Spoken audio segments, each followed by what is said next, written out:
Selamat malam, salam menyan buat menyaner semua dari seluruh penjuru nagari. Kembali lagi kita di episode 127 Pambukaning Gedong Kencono Gelaring Arjopodo.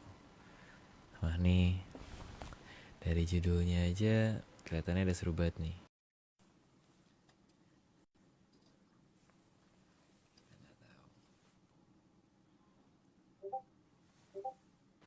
Ini Om Agung sudah bergabung.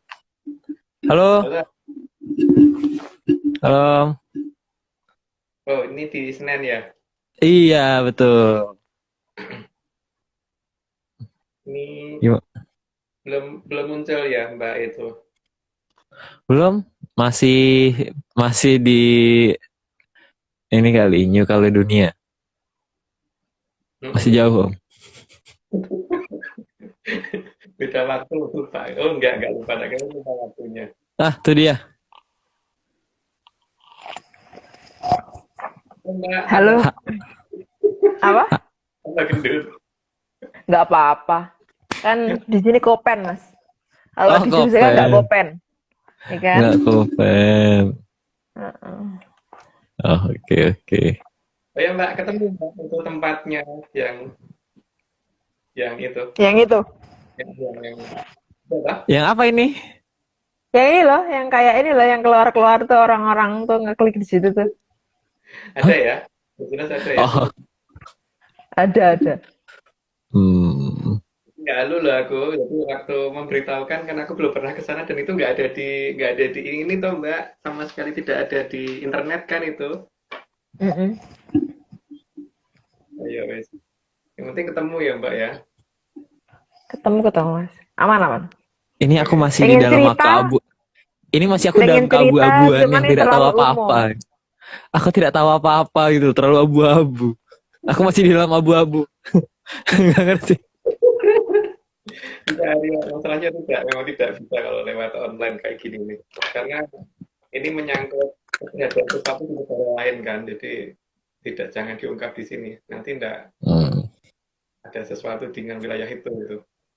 Jadi menyaners, jadi di ini aja kita cuma iseng aja tadi, nggak sengaja kesebut aja tadi ya Mbak ya. Ya, Om. Enggak sih. Itu Nggak sengaja. bukan nggak sengaja. Pura-pura nggak sengaja. Oh. Yang di Bali kan, Kenapa? nyambung dengan yang di Bali kan, Mbak. Iya, Mas. Ya wes, kecil ya suaraku ya. Enggak sih. Aman. Di Soalnya aku aman. sandaran gini kedengeran nggak? Aman. Kalau ini kalau dia apa suara jelas sih sebenarnya. Yes, oke. Daripada mungkin segera aja dimulai. Ya, udah jam 1. Oh. Jangan bersedih Mbak. Bedanya berapa jam sih berarti? Kalau jam 1 tuh berarti 4. Beda 4 jam. Semangat Mbak. Oke. Thank you Arya. Iya. Slide 1. Dalam bahasa Jawa Kawi maupun Sanskerta, arca berarti patung. Kalau itu sudah pada mudeng lah, kalau arca itu patung, atau reco atau arca itu patung ya. Oke lanjut Mbak. Slide nomor 2, patung terbuat dari berbagai macam. Ada yang dari batu, tembaga, emas, dan lain-lain. Tergantung orang yang bikin ya, dan kemampuan dan kemampuan finansialnya sama kemampuan seninya kan. Yang jelas itu macam-macam, bisa dari apapun lah patung itu dibuat. Lanjut Mbak. Slide nomor 3, sangat banyak model patung yang ada. Dan patung digunakan untuk menunjukkan jenis-jenis makhluk di masa lalu dalam bentuk trimatra atau 3D. Ya seperti itulah, lihat aja langsung. Lanjut Mbak. Slide nomor 4, namun banyak yang menganggap itu cuma mitos, dan itu terserah kepada yang menganggapnya. Kalau menganggapnya hanya mitos saja, maka pencarian akan berhenti di kata mitos saja, tanpa memikirkan bagaimana cara melihat keberadaan makhluk yang dipatungkan itu, betul-betul ada ataukah tidak. Ya. Karena kan apa-apa itu tergantung dari kemampuan melihat ya, dan kemampuan seberapa sangkep konsondriane gitu kan. Jadi kalau misalkan hanya menggunakan dua mata, bukan mata satu, ya mungkin yang kelihatan ya itu mitos. Lanjut, Mbak. Oke, slide kelima, karena keterbatasan panca indera akan membuat kita mengabaikan, akan tetapi apakah pengabaian itu sebenarnya memang layak diabaikan, atau memang karena ketidakmampuan dalam mencari, maka pengabaian untuk mengalihkan dari ketidakmampuan. Loh, sekarang gini loh Mbak, masalahnya seperti bis pahala kencana yang nyasar di gerobokan aja, itu kan dianggap mitos Mbak, walaupun terjadi gitu kan. Karena ketidakmampuan teknologi Mbak, karena ya, teknologi kan memang pada dasarnya tidak akan bisa menjelaskan menyan. Itu buktinya tuh yang di atas kita ini yang di ini yang itu dosennya aja dibukem ya Mbak. Ya, dosennya Aku udah anteng loh Om, baru slide 5. Baru.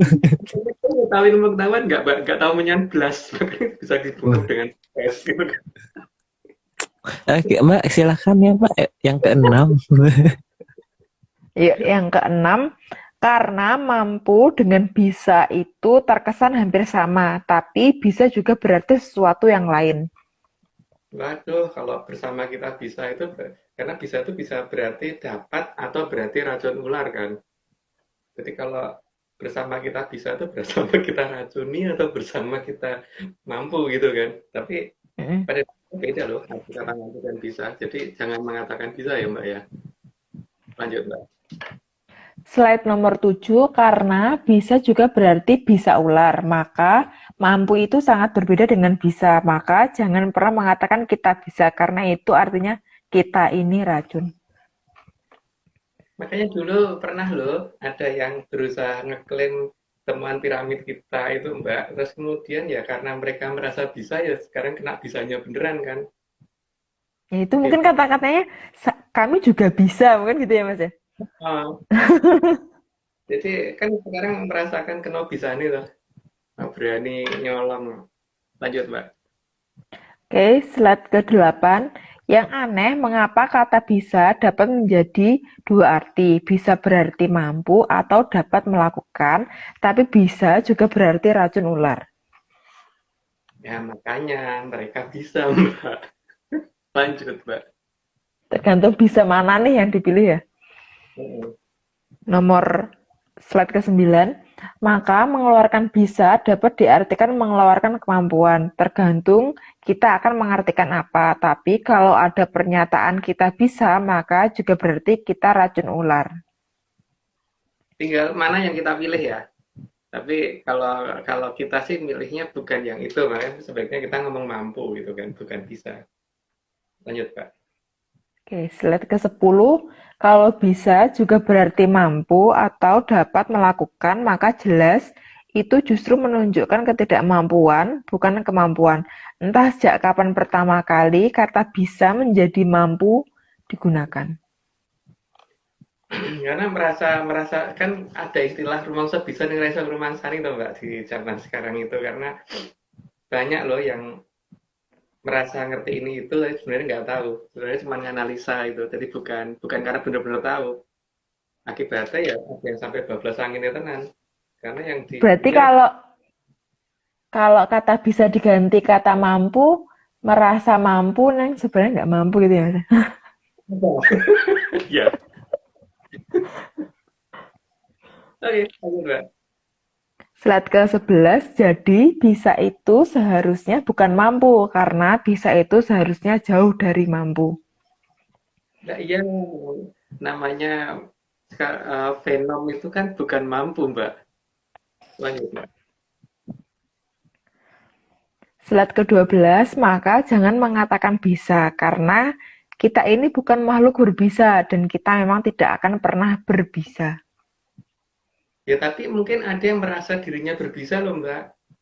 kan itu terserah kepada yang pengen mengaku sebagai apa gitu kan, dia jenis bangsa apa gitu kan. Jadi kalau kalau mereka ada yang merasa jenis bangsanya adalah bangsa yang seperti itu, kenapa kita larang? Lanjut, Pak. Rombongan, rombongan bisa. Slide ke-13, karena tidak semua bisa ada serumnya, terutama dari ular weling. Lanjut dulu aja. Slide ke-14, weling dalam bahasa Jawa berarti pesan. Jadi sebenarnya aneh kenapa pesan itu justru ada dalam bentuk ular. Mungkin lanjut aja karena udah jelas. Slide ke-15, tapi satu hal yang kita ketahui, kalau ular weling itu matanya pasti rabun, terutama pada saat berganti kulit. Itu mungkin kalau orang-orang penggemar reptil pasti udah tahu ya. Pada saat ganti kulit itu kan termasuk ganti kulit di matanya ular, itu dia akan tambah rabun dan nggak bisa melihat apa-apa itu pada saat ganti kulit. Main paling galak-galaknya pada saat itu. Lanjut, Mbak. Emang matanya ganti kulit, Mas? Iya, sama matanya. Gile. Itu loh, karena waktu pas di hutan itu kita kan nemu kulit ular itu yang sudah kelungsungan itu Mbak, itu kan ada bagian kepalanya juga masih kelihatan ada ininya juga, bagian matanya nggak lubang kok, tapi juga ikut ada itunya. Oh, soalnya itu mungkin kayak pakai kacamata dan nggak kelilipan ya, Mas. Justru nih ke tanah. Iya. Slide ke-16, meskipun bisanya paling berbahaya dan tidak ada serumnya, ular weling juga merupakan hewan yang pemalu. Kalau ketemu manusia cenderung menghindar atau malah menyembunyikan kepalanya. Sebenarnya ular itu paling berbahaya kan ular weling ini ya, karena nggak ada serumnya, walaupun mungkin yes pokoknya yang jelas ini mematikan gitu kan. Tapi kalau ketemu ular, kalau ketemu orang biasanya nggak ngejar sih, biasanya malah dia cenderung sembunyi atau kabur. Setauku loh, waktu aku masih kecil dulu kan sawah, kadang-kadang bandel Eh, tuh ngejar ngejar. Itu karena apa, Mas? Insecure. Ularnya. Sedia amat, Mbak. Itu namanya naluri alami dari suatu makhluk bahwa dia ngerti risiko risiko bahwa ini loh kalau melukai suatu makhluk yang lain atau membunuh dia hukuman itu nalurinya ada di sana gitu loh. Jadi dia milih milih pergi supaya dia tidak harus nanggung itunya. Setelah dia jadi seperti itu jangan jadi seperti itu lagi gitu. Tapi naluri itu dia nggak bisa jelasin, cuman itu kebawa aja sama nalurinya dia.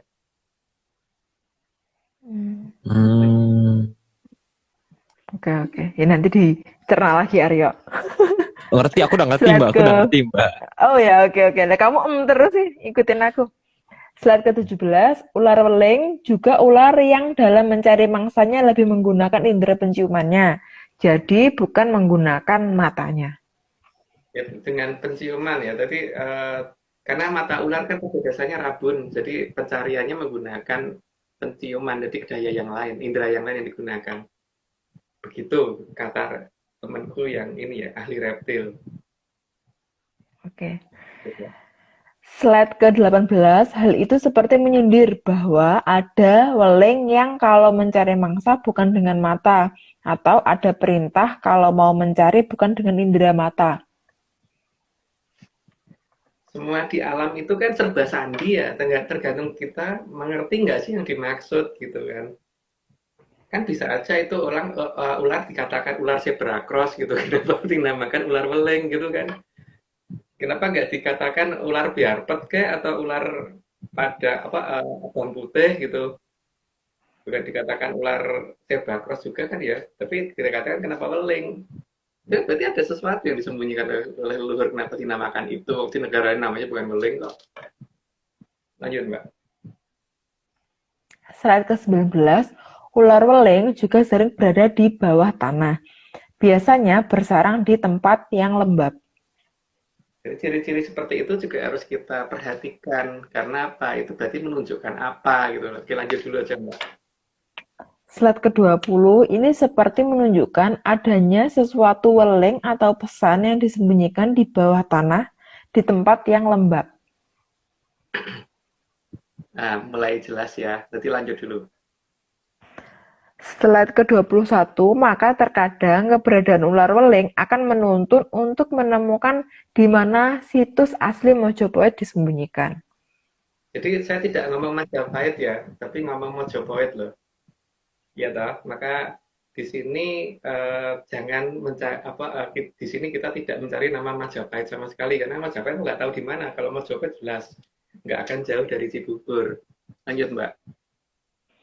Slide ke-22, karena keberadaan ular weling juga bisa digunakan untuk melindungi situs besar yang ukurannya di luar dugaan manusia peradaban sekarang. Itu yang moto di atas kita itu yang berhasil memfoto. Lanjut Mbak. Aduh, nggak Slide sempat lanjut. ke-23, meskipun ular king cobra itu juga belang-belang, namun bukan ular king cobra yang dapat dijadikan patokan untuk mencari keberadaan situs besar.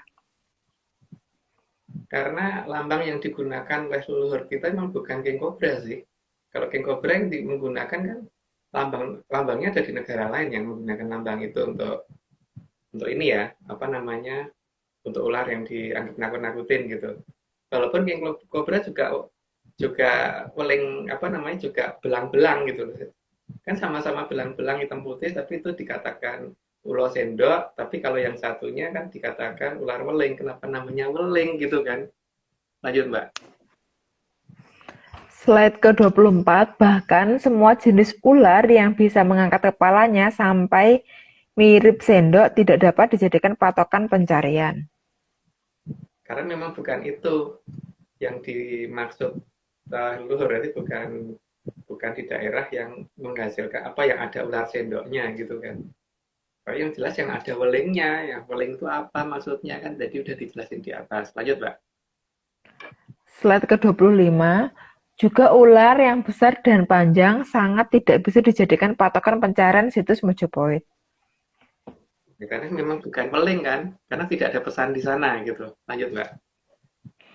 Slide ke-26, hanya ular weling yang dapat dijadikan patokan, karena di sela-sela patung besar, pasti ada daerah lembab yang dapat dipakainya bersarang. Tapi yang bersarang ular weling ya, jadi bukan king cobra ya. Lanjut Mbak. Slide ke-27, jadi selain ular weling hitam putih, tidak ada yang bisa menunjukkan arah di mana situs itu berada. Tapi cuman ini kan hal yang berbahaya ya, jadi sebaiknya jangan dicari di lapangan deh. Tapi kalau mau mencari ya resiko tanggung sendiri ya, karena ini ular yang tidak ada penangkal bisanya, walaupun itu ular pemalu. Lanjut Mbak. Nggak jadi, Om. Nggak jadi. Kalau Nggak, yang itu Mas, yang kuning putih, kuning putih, kuning kuning hitam. hitam. Cincin emas, bukan Mbak. Oh itu Bukan, beda namanya. bukan weling, bukan weling. Itu beda lagi kasusnya Mbak. Tapi lucunya Om, maksudnya internasional itu mengakui ular weling itu sebagai blue crate. Warnanya padahal warnanya nggak ada biru-birunya. Ya. Internasional warna biru. Lah yang lucu kenapa kok nggak dikatakan ular zebra cross gitu ya? Atau dikatakan ular belang-belang gitu. Ya, ular zebra gitu. Kan atau jalan zebra cross kan mirip itu kan. Jadi kenapa itu dikatakan ini dan kenapa juga itu apa namanya kenapa harus pakai nama weling gitu loh. Dan jelas-jelas leluhur weling itu artinya kan pesan ya. Jelas-jelas loh artinya pesan dan itu tidak perlu pakai perumpamaan loh, itu jelas bahasa yang jelas weling itu pesan ya kan. Ini makin bingung. Oke, lanjut. Slide ke-28, zebra juga hewan yang belang-belang hitam dan putih, tapi belangnya tidak searah garisnya. Ya, tapi juga dikatakan kuda weling kan juga enggak tau enggak. Apa loh Mas itu? Kuda weling. Itu ternyata kan cuman ular doang gitu loh. Kenapa kok enggak zebra nggak dikatakan weling juga gitu loh. Ular weling ini kuda weling gitu kan harusnya ya. Iya. Ya.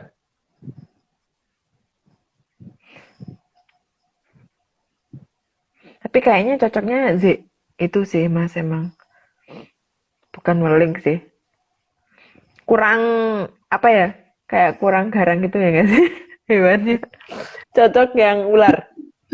Eh, aku tadi sampai nyari di Brainly Om. Ada, jadi kalau tahu Brainly itu situs yang tanya jawab itu loh. Artinya weling. Aku pengen nyari. Ah, Nah, artinya pesan. oh pesan. Pesan. Pesan. Pesan. Pesan. Pesan tuh ada dua macam ya, pesan makanan di GoFood Order. Oh iya betul. Betul. atau ini apa ada suatu sandi yang di apa bukan sandi apa itu namanya kata-kata yang Hard wasiat kata. Ini ada katanya wasiat Om, kata lain. kata-kata penting gitu wasiat. Nah benar. Nomor berapa itu tadi? 28 Om, sekarang 29. Oh 29 sekarang. 28 tadi. Iya, 28. 29 maksudnya sekarang. Oke, Mbak lanjut. Slide ke-29 malah belangnya zebra justru lebih banyak garis belang yang melengkung dibanding garis belang lurusnya. Ya, belangnya zebra beda ya. Dan ada yang belangnya tabrakan. Itu kalau belangnya ular waling tadi kan belangnya nggak tabrakan ya. Nah, Ya, bentuknya belangnya zebra seperti itu nggak cocok dong kalau dijadikan namanya pembatas namanya tempat menyeberang jalan. Harusnya dikatakan weling gitu, bukan zebra cross, weling cross gitu ya harusnya ya. benar Mas. Kalau mau tetap pakai nama zebra cross berarti itu apa Harusnya belangnya itu diubah menyerupai yang ini yang asli. Oke, lanjut Mbak. Slide ke-30, zebra juga berjalan dengan kaki, bukan merambat atau melata. Itu makanya nggak cocok kan kalau dikatakan untuk zebra cross nggak ada kakinya ya Mbak, dan itu bentuknya lurus loh kayak ulo loh malahan. Oke, lanjut Mbak. Slide ke-31. Karena ada 30, ini disclaimer dulu. Mbak Haryo, monggo disclaimer. Oke. Ini kemarin ada kiriman lagi. Enggak, kiriman lagi bukan. Bentar. Oh enggak. Untung ada suara delay-nya. Terima kasih.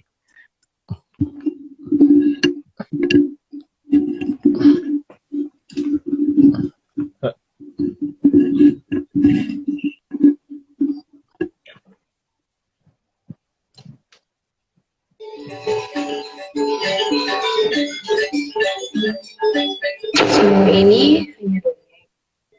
Kalau tidak percaya ya nggak apa-apa. Tapi kalau mau percaya ya jangan. Wah, tapi ini Aryo, suaranya agak hilang gitu loh. Ini ulang lagi biar lebih jelas suaranya Aryo. Ya, coba ya sebentar ya. Coba sekali lagi. Kayak gitu loh suaranya. Macet-macet. Oh iya sama berarti. Semua ini hanya dongeng. Kalau tidak percaya ya nggak apa-apa. Tapi kalau mau percaya ya jangan. Ini apa namanya ya masih mengobat tapi masih kelihatan. Kedengeran. Yang lagi juga sih. Ini. Oke, lanjut Mbak. 3. Nanti aku coba cari akal dulu biar. Akalnya masih di sini kan, yuk. Oh, masih bukan di sini, bukan. Kok dicari?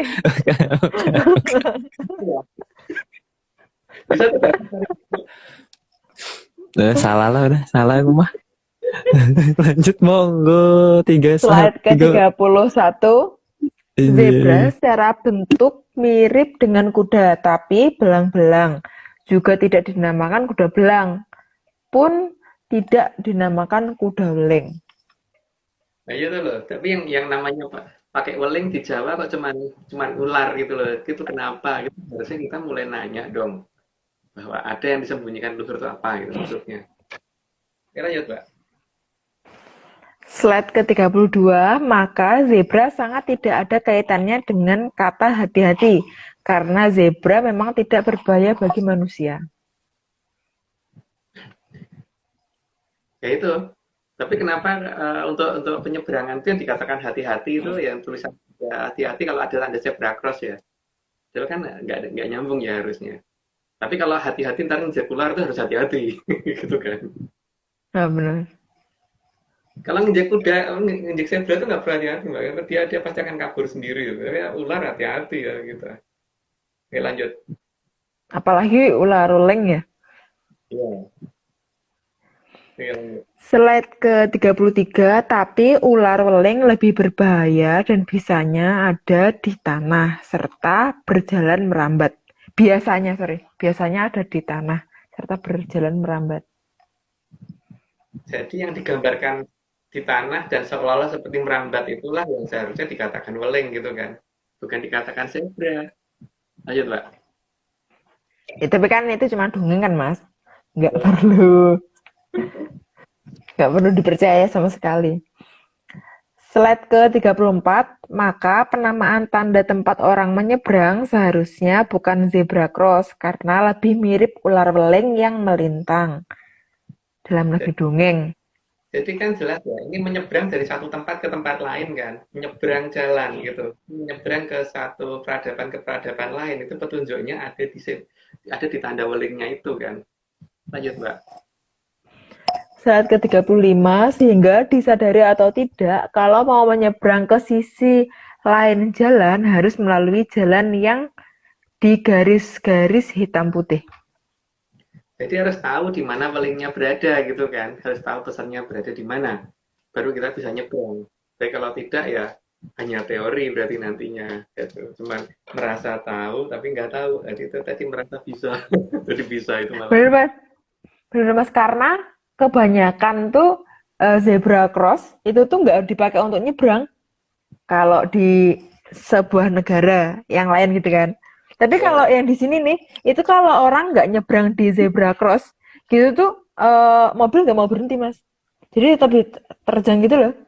Jadi kalau nggak lewat di zebra cross yang benar, itu tuh berbahaya gitu. Jadi kan kalau yang di negara yang lain itu kan pada nggak pakai zebra cross, berarti kan sebenarnya dia nggak tahu kan?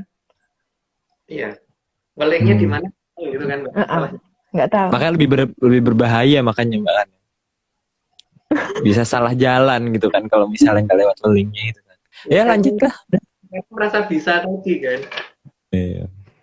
Mungkin malah nggak salah jalan yo, nggak sampai. Jadi baru mau nyebrang udah hilang, ya kan mas? Beda rumah Mbak. Mau pulang ke rumah beda rumah aja. Rumah sakit. Slide ke-36. Ini seperti sindiran yang sangat jelas bahwa untuk menyeberang ke peradaban yang asli haruslah melalui weling. Ya tapi welingnya itu harus diketahui di mana dulu gitu, bukan kemudian asal weling aja gitu kan Mbak. Weling yang bagaimana itu kita juga harus paham. Makanya di beberapa tempat yang di pinggir pantai terutama yang berhubungan dengan yang dikatakan orang daerahnya mistis banget gitu, itu pasti ular welingnya banyak. Tapi kalau ular weling yang di laut itu ini ya, ekornya itu kan mirip kayak lele itu, terus lidahnya itu kayak kuning gitu biasanya. Itu ada yang kecil, ada yang besar. Biasanya kalau di pantai Krakal itu bisa sampai kayak mie banyaknya itu. Dan yang paling gede itu kepalanya aja bisa segini itu, panjangnya bisa berapa meter itu. Pokoknya lucu deh Mbak. Lanjut aja. Slide ke-37, karena weling yang digunakan untuk menyeberang di Mojopoyo dikenal dengan nama olor. Maka di Jawa mengenal kata lor atau utara. Itu juga dipakai untuk nyeberang ke selatan ya. Makanya kan karena posisi kerajaan utamanya nanti ada di selatan, berarti penyeberangannya dari lor, dari utara gitu kan. Lanjut Mbak. Slide ke-38, maka sangat tidak mungkin menyeberang ke peradaban besar tanpa menggunakan olor. Olor itu ada banyak, tapi tidak di setiap tempat. Olor hanya ada di beberapa daerah yang sudah ditentukan. Tapi yang paling ini ya, kalau kalau misalkan walaupun ketemu si olornya itu, tapi kalau misalkan dia bukan orang yang diizinkan nyebrang, ya diembat sama si olor, Mbak, malahan. Makanya hati-hati. Lanjut, Mbak. Makanya kata-kata hati-hati itu pas ya Mas kalau sama itu ularnya. Ya. Dan Cocok. lebarnya juga segitu gitu kan olor, tapi panjangnya lebih panjang, tapi lebarnya sih cocok sih. Gitu. Lanjut, Mbak. Slide ke-39, dan kalau menyeberang di atas olor, akan aman kalau mentaati aturan yang sudah pernah digariskan oleh Mojopahit. Yang jelas kan kalau zaman dulu itu kereta dan sebagainya itu tak diletakkan di atasnya olor itu dulu, baru kemudian kan ditarik ke selatan. Kalau dulu kan gitu ya. Kalau zaman Bapak Pelaret dulu juga gitu kan, menggunakan mobil Fiat yang sekarang ada di museumnya beliau itu kan gitu juga, menggunakan olor juga. Nah, itu mungkin kapan-kapan kalau sempat kita coba, Mbak Aryo juga. Tapi kalau Baru mau Ini ngomong Mas, aku nggak diajak. Baru Nah, ngomong. kalau dia Mas, apa namanya, ada yang takut. Oh, enggak. Tenang. Aman. Aman sentosa. Kenapa? Mas, apa namanya? Itu kan ada apa komentar, ada beranglor sama berangkidul itu kan aku juga sering tuh dengerin kata-kata itu termasuk salah satu yang dimaksud itu bukan sih Mas, atau beda lagi? Iya, emang Beranglor, berangkidul. itu berarti kan ada daerah yang di utara sama di selatan yang belum pernah kita lihat, toh, Mbak, di seberang sana itu loh. Makanya kan ya lagu kebangsaan kita aja kan di sanalah aku berdiri, Mbak, bukan di sinilah aku berdiri gitu kan. Kalau Mbak bener sekarang ngomong di sanalah aku berdiri lagi di negara nih Wong Liya. Kata aku kan ini di negara aku sendiri, tapi aku ngomongin di sanalah aku berdiri gitu loh. Iya. Kan aku di negaranya itu Mahesasuro. Aman. Mbak, belum, Mbak. Yuk, 40.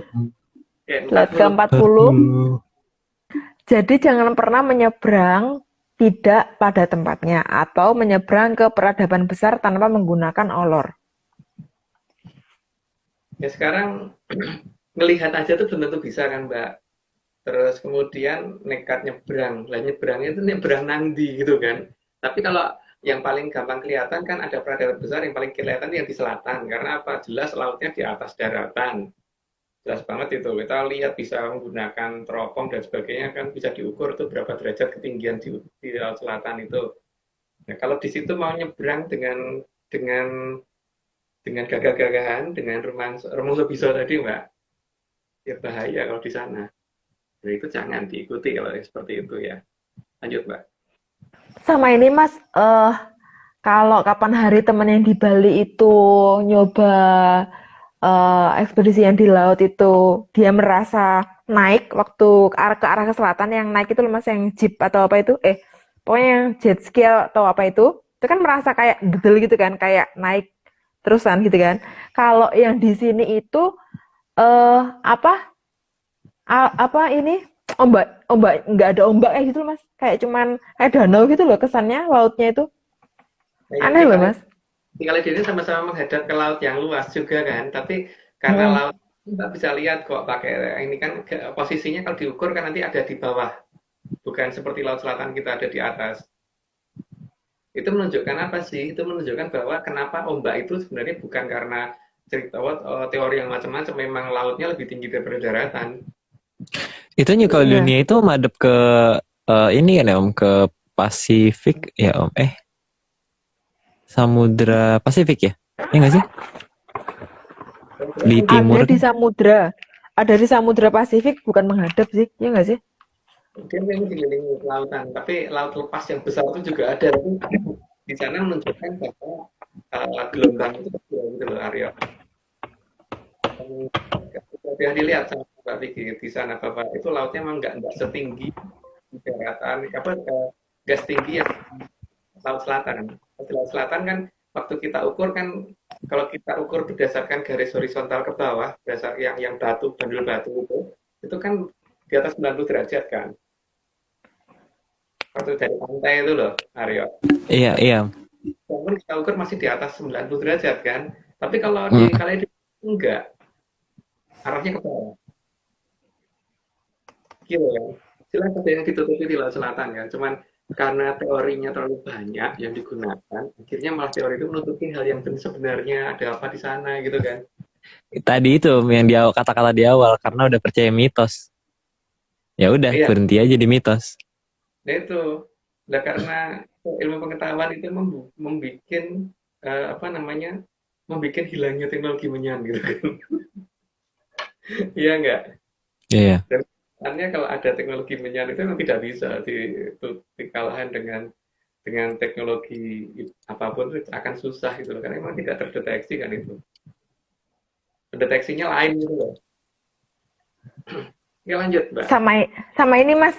Ini sambil apa laptopku tadi agak trouble. Intermezzo dulu.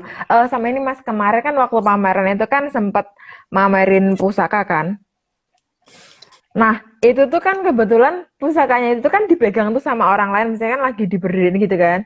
Terus itu kan dipegang gitu kan. Mungkin menurut dia itu ada magnet atau gimana gitu kan. Dia tuh mau ngembaliin gitu kan.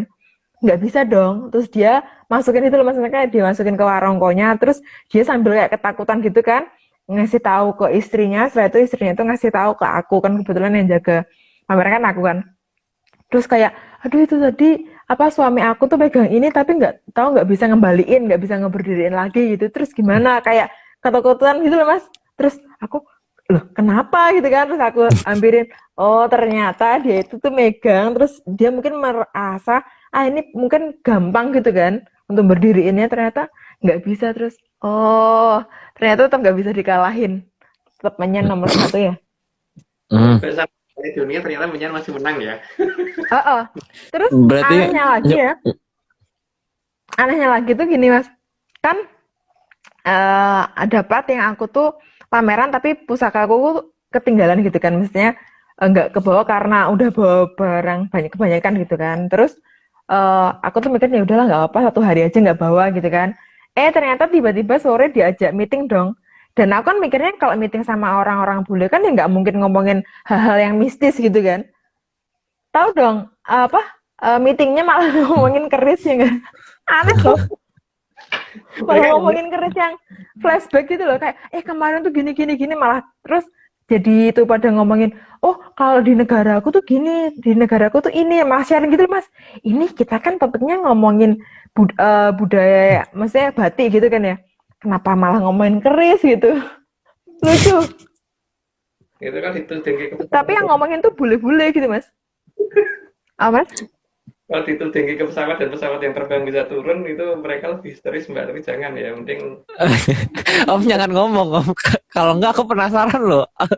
Ini aku tuh penasaran orangnya loh. Mending jangan dikasih ide Mas, saya daripada dipraktekin.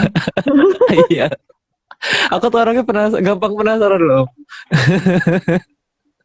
Nggak, tapi Mbak, apa namanya, memang perlu sih menunjukkan bahwa sesuatu yang diberikan oleh leluhur kita itu memang beda dengan yang di negara lain. Kalau negara lain itu mereka ngomong punya ini punya kampak yang hebat kayak atau apa, itu tetap tidak seperti itu gitu. Kenyataannya tetap tidak seperti itu kan. Enggak, tetap beda.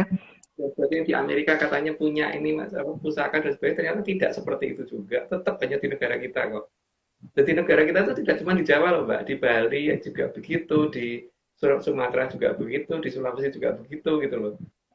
Benar-benar tidak dimiliki negara lain yang aku tahu. Tapi benar. Yang menggunakan orang yang benar ya, yang gunakan orang yang ngerti. Kalau nggak ada ini ya nggak ini. Terus tahu nggak sih Mas? Ini aku mah pamer ya, nggak apa-apa ya guys. Ini ajang pamerku hari ini. Aku dengan senang hati mendengar loh Mbak. Tahu nggak sih Mas, kan waktu opening itu kan aku mikirnya mau pakai baju biasa gitu kan, mesti kayak pakai batik biasa gitu kan. Tapi tiba-tiba itu aku disuruh pakai baju yang kebaya gitu kan. Terus aku kan ngasih tunjuk foto ageman gitu loh Mas. Dan aku mikirnya mau aku pasang ke manekin supaya kelihatan kalau orang Jawa tuh pakainya seperti ini loh, nggak kelihatan kayak miskin gitu loh, karena kan pakai bling-bling gitu kan Mas. Gitu. Ya kali masa dikiranya miskin terus gitu kan.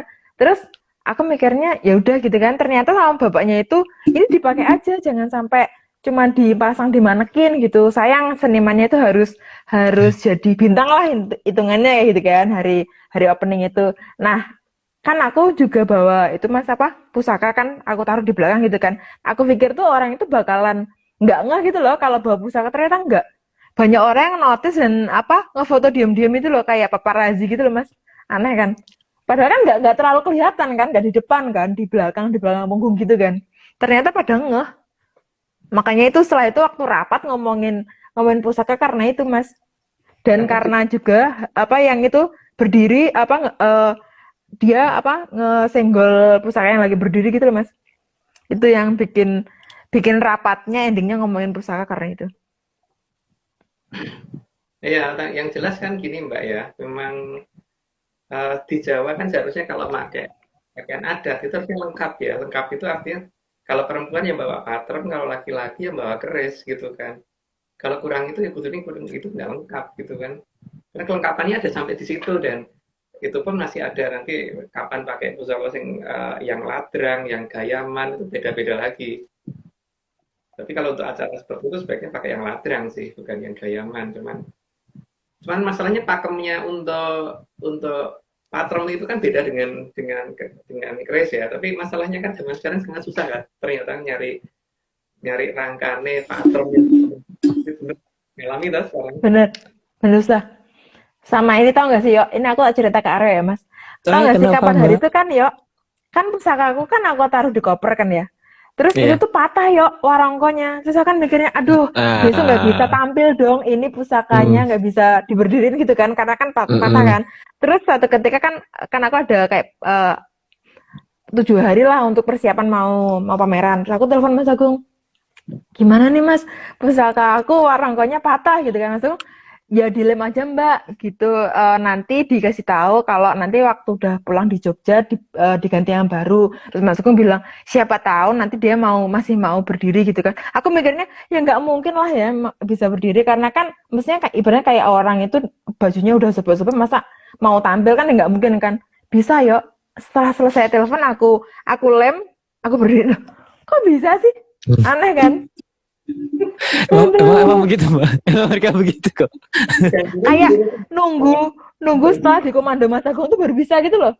Padahal itu awalnya bisa. Aku coba di Indonesia, mestinya waktu di rumah itu kan udah lengkap juga kan. Nggak bisa, nggak mau. Harus patah dulu, terus aku konsul dulu, ya kan? Terus mungkin bisa berdiri, Mas Agung ngomong gitu, mungkin bisa berdiri, tapi berdiri beneran. Kan ini orang gimana sih? Kayak gitu. Kamu ada apanya sih mas? Kamu mas? Ya aku lali ya. Itu nanti kalau ada apa Mbak sampein ke Mbak Omeng posisinya di utara pasar, terus ada dekat ujung sekolahan di ujung ada sekolahan di ujungnya itu ada sesuatu gitu ya. Iya, oke. Di Denpasar, ya. Oke. Harus nyari itu. Udah lanjut dulu aja Mbak. Lihat cerita. Oke, siap.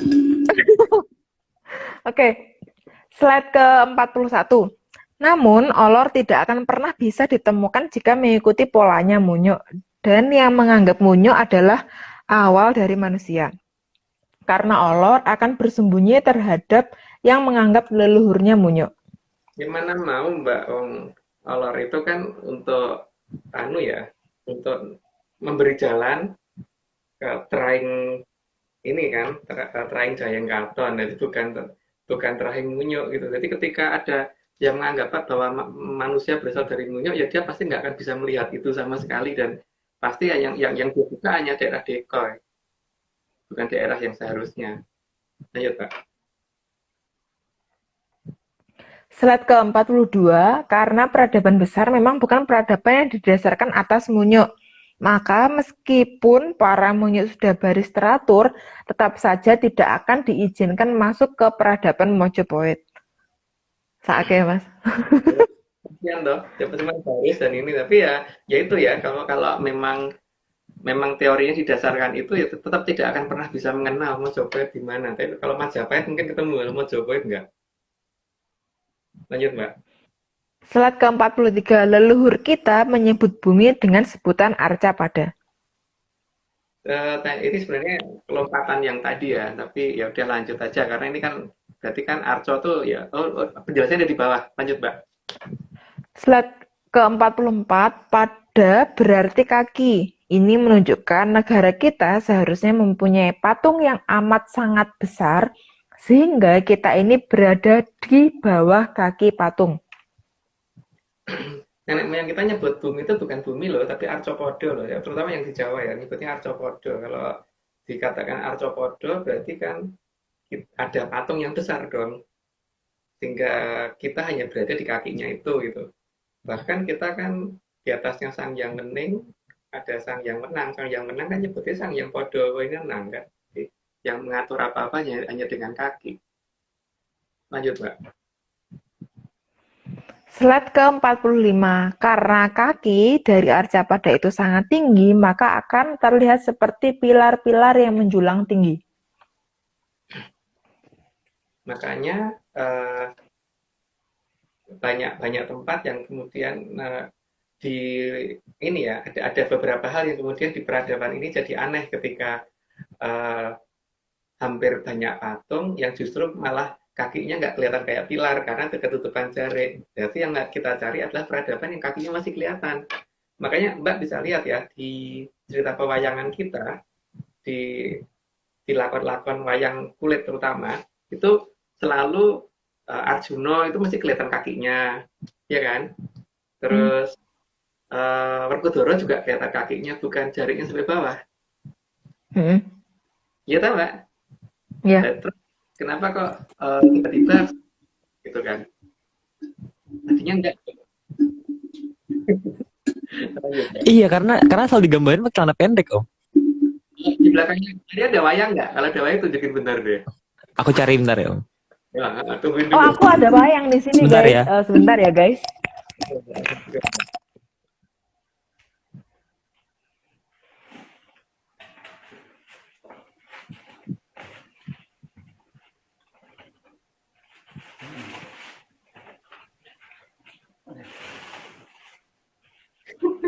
Ini lagi pada nyari ya.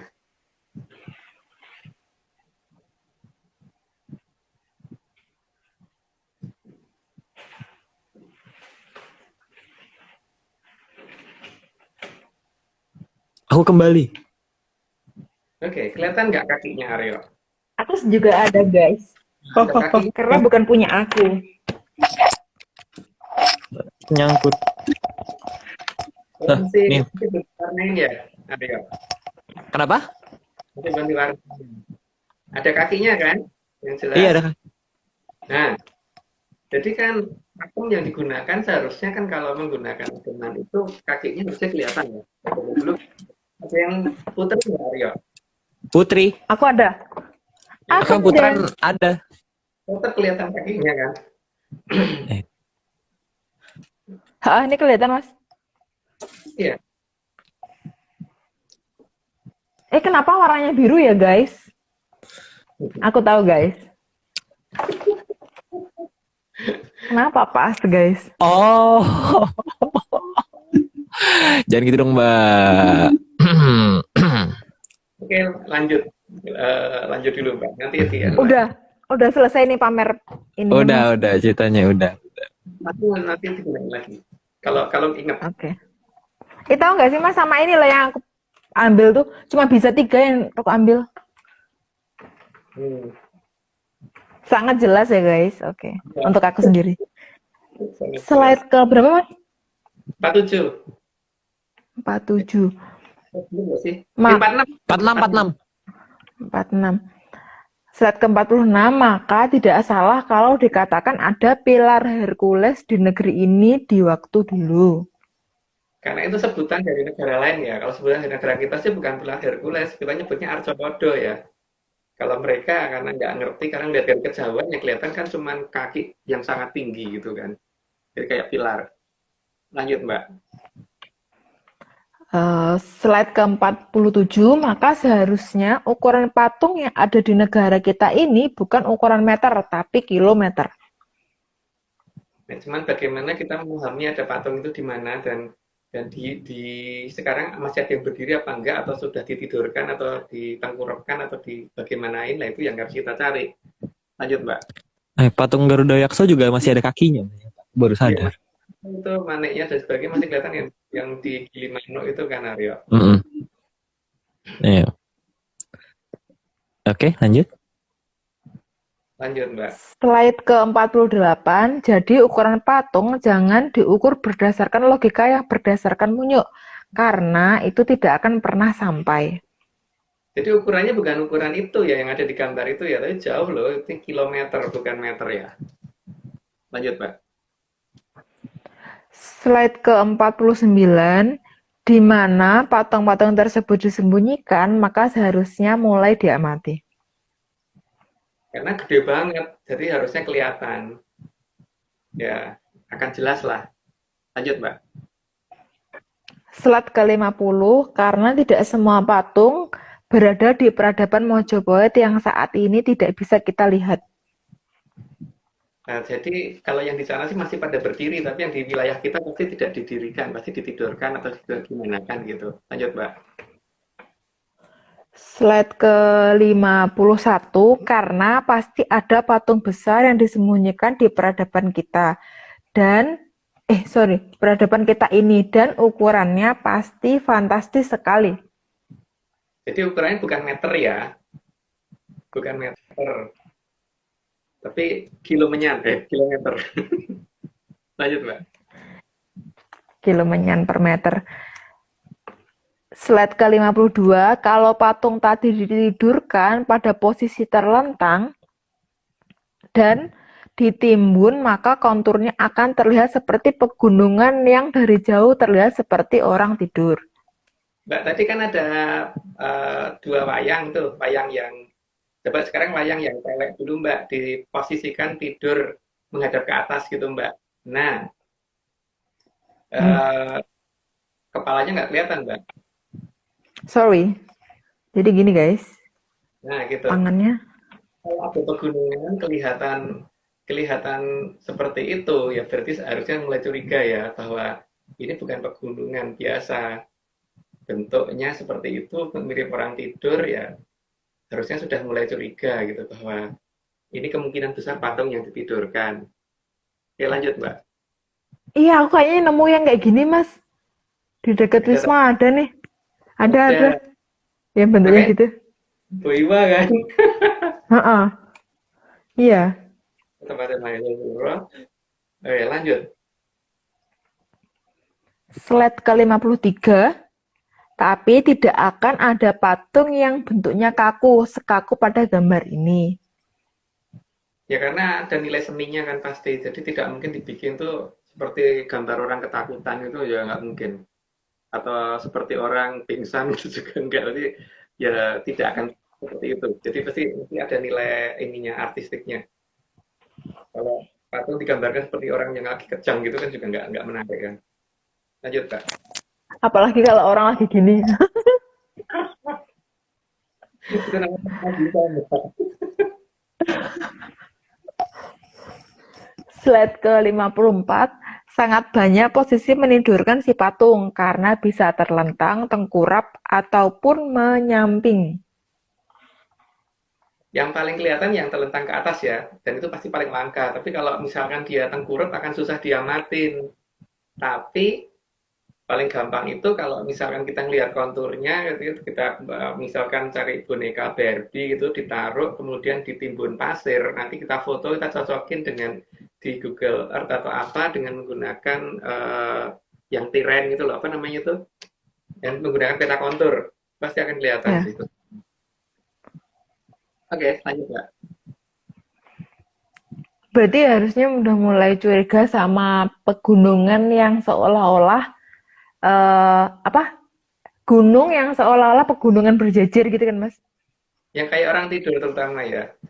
Jadi jangan percaya alamiah dulu gitu loh. Jangan percaya dulu kalau itu alamiah gitu. Oke, lanjut, Mbak.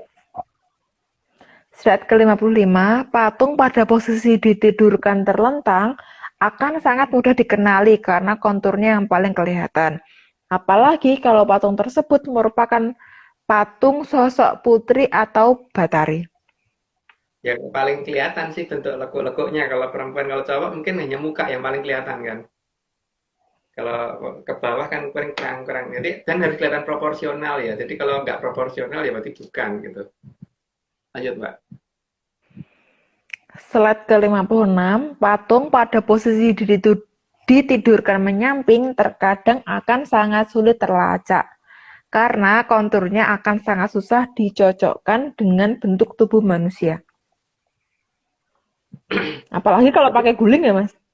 Ya, tapi kalau teliti tetap kelihatan kalau teliti. Jadi mungkin itu tadi apa menggunakan boneka dulu, kemudian disiram ditutup pasir gitu nanti jadi Lebih susah kalau pakai selimut, Mbak.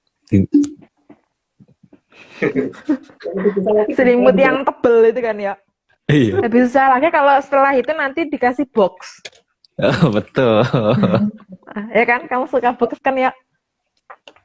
tidur di bawah kasur itu lebih susah dilihat. Oh iya, Di kotakan. benar. Oh, Mbak, jangan mancing-mancing, Mbak. Jangan. Aku nggak Apa suka ya? kaleng-kongguan. Kalian kok nggak nih Rengginang? Tidak. Tidak bisa. Oke, lanjut. Slide ke-57, karena patung pada posisi ditidurkan menyamping akan menghilangkan bagian-bagian yang mirip manusia. Ya itu tapi tergantung penelitian sama kemampuan sangkep Pancondrioni apa enggak gitu. Kalau Pancondrioni sangkep tetap akan kelihatan karena memang kalau lihat pakai mata nggak kelihatan. Jadi kalau lihat pakai mata satu pasti akan langsung nunjuk yang itu gitu kan. Lanjut, Mbak. Itu berarti termasuk rambutnya juga akan membentuk kontur gitu ya, Mas? Ya, iya pasti itu. Oke, slide ke-58, sedangkan patung kalau ditidurkan dengan posisi tengkurap akan lebih susah lagi karena tidak terlihat lagi kontur yang mirip manusia. Ya itu paling sulit itu kalau posisi tertidur apa tengkurap gitu. Itu tergantung kekuatan seberapa pekannya, kekuatan yang dimiliki aja itu kalau udah begitu. Lanjut, Mbak. Slide ke-59, tapi meskipun pada posisi tengkurap, kalau kita membuat permodelannya terlebih dulu, maka akan tetap terlihat.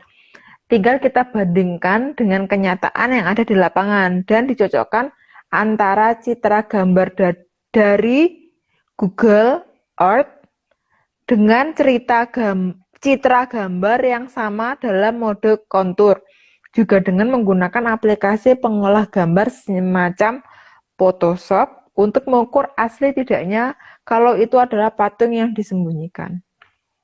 Jadi harus proporsional, yang penting itu ya. Kalau tidak proporsional ya berarti layak nggak perlu dianggap sih. Dan ukurannya kilometer ya, bukan meter. Lanjut, Mbak. Ini pada tanya, itu siapa yang menidurkan?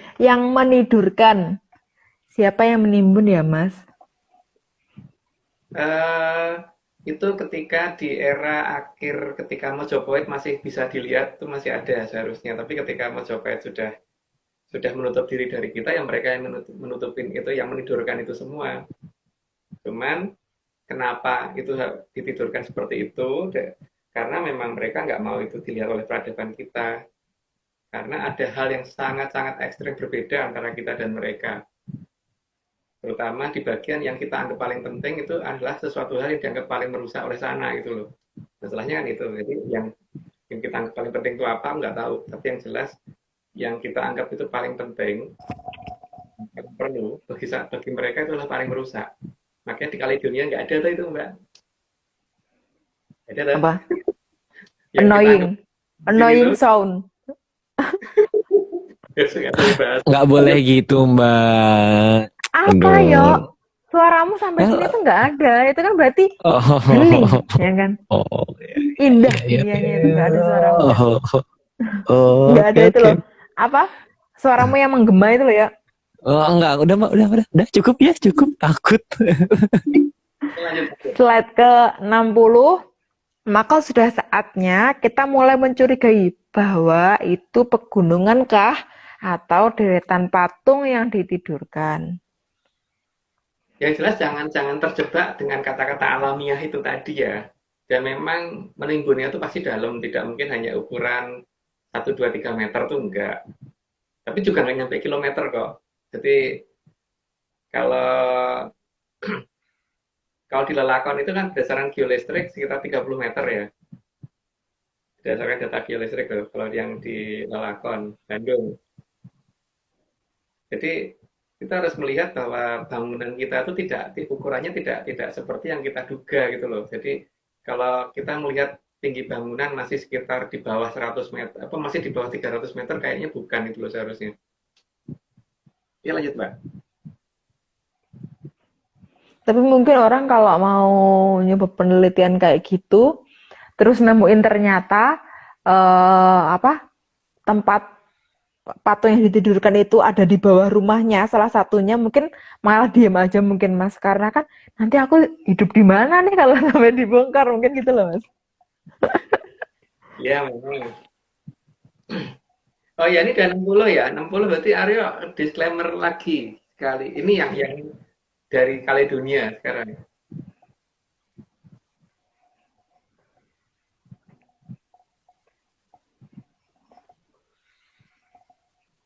Gak ada suara Aryo. Aryo lagi masih di Maaf, ya? maaf, lupa. Suaranya menggema. Tadi Kirain Mbak suara sini. Kenapa? kirain suaranya Mokto. Mau suaranya duluan.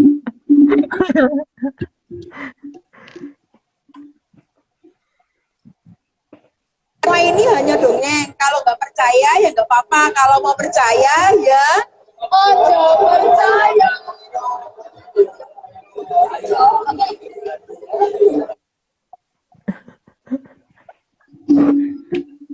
Oke. Itu kemarin. Oke, yuk Aduh.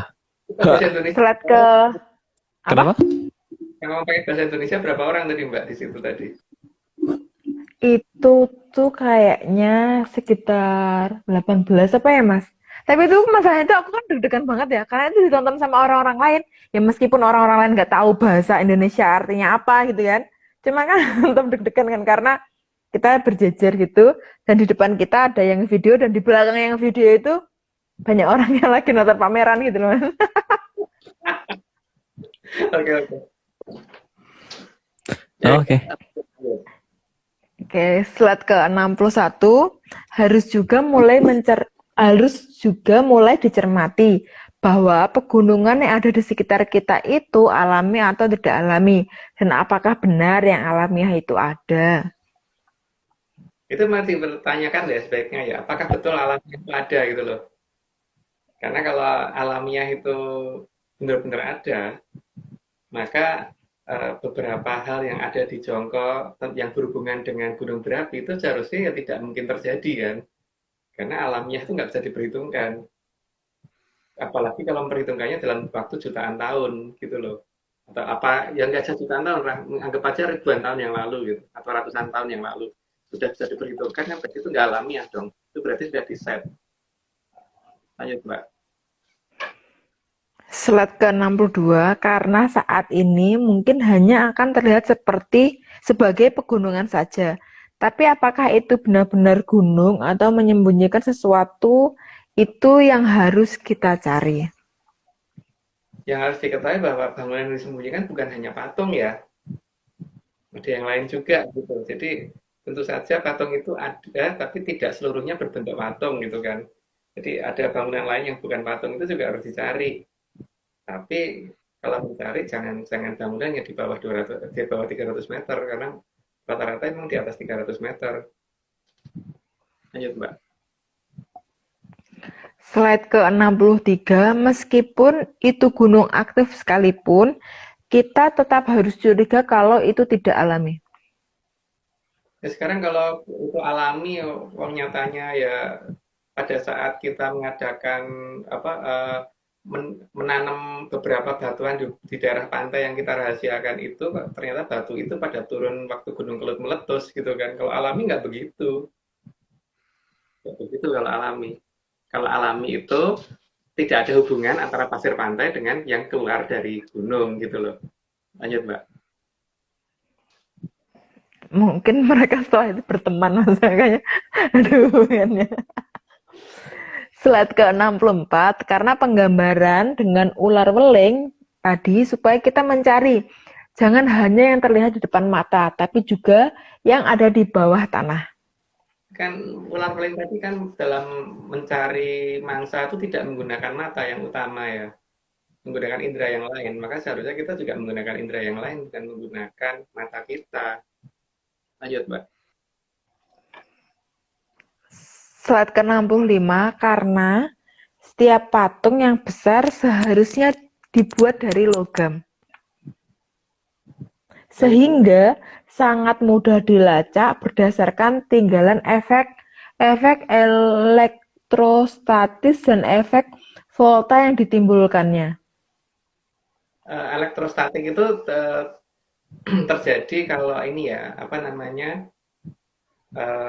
ya, mesti ada perbedaan muatan antara logam dan di daerah sekitarnya itu, sehingga itu bisa diukur kan. Kalau efek volta juga demikian kan, jadi ada logam dan ada benda lain itu mempunyai, kalau di dalam kimia itu mempunyai E0 yang berbeda kan, potensial standar yang berbeda, sehingga akan ada aliran elektron. Ini bisa diukur sih sebenarnya. Lanjut, Mbak. Mas, tanya dulu mas, kalau misal nih patung itu terbuat dari suatu jenis logam gitu kan, apakah tanah yang untuk ngurukin si patung itu tadi itu akan berubah juga? Misal tanahnya itu kalau tanah liat kan warnanya coklat gitu kan, nanti dia bisa berubah jadi kayak warna-warna tembaga gitu atau warna ke arah ke emas gitu, bisa nggak mas atau enggak? Cenderungannya sih nggak begitu sih Mbak, karena itu biasanya materialnya tuh sangat tahan korosif tuh yang dipakai. Tapi efek elektrostatiknya pasti akan terasa di atasnya sih Mbak. Minimal jadi kita kayak gampang merinding gitu kan. Seperti itu namanya kayak kain sutra sama penggaris plastik kalau digesek terus kemudian kita dekatkan penggaris dengan rambut kita gesekin gitu pakai plastik. Penggaris itu kita tempelin ke tangan kena merinding gitu kan. Nah, efek printing itu karena itu sifatnya gelombangnya diskret, maka akan sering terjadi dan orang akan menganggap tempat itu angker, tau Mbak.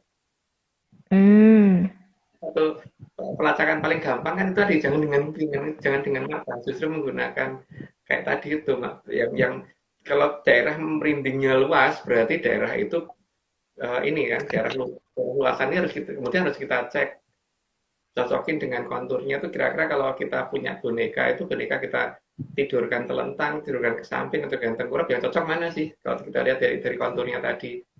Asal jangan berpikir alamiah dulu. Kalau berpikir alamiah nggak akan mikir sampai ke sana. Yang ada ya udah diabaikan gitu kan. Atau malah mikirnya itu sekumpulan kunti yang lagi nongkrong. Iya, kan kebanyakan begitu, jaga tempatnya angker. Tanpa pernah berpikir bahwa di bawahnya ada apa gitu kan. Yang menyebabkan apa sih? Apakah itu karena ada makhluk halusnya atau memang ada kekuatan elektrostatik di sana gitu? Iya, benar-benar. Sama sih, mas tau nggak sih di sini itu kan tempat tinggalnya itu kan deket sama hutan-hutan gitu kan.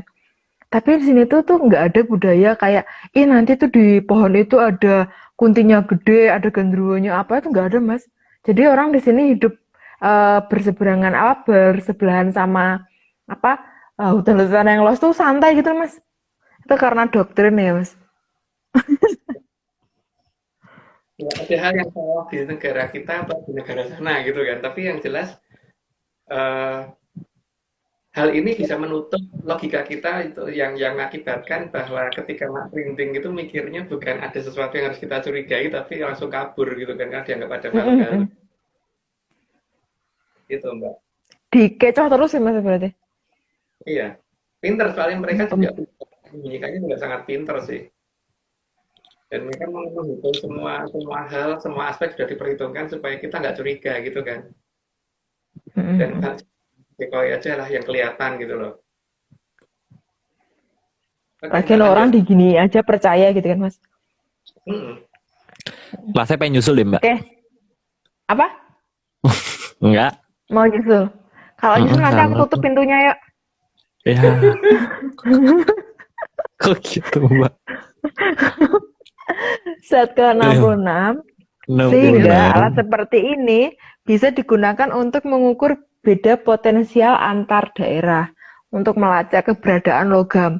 Namun, di sini menyan juga sangat berfungsi untuk membuat agar lelembut di sana tidak menutupi.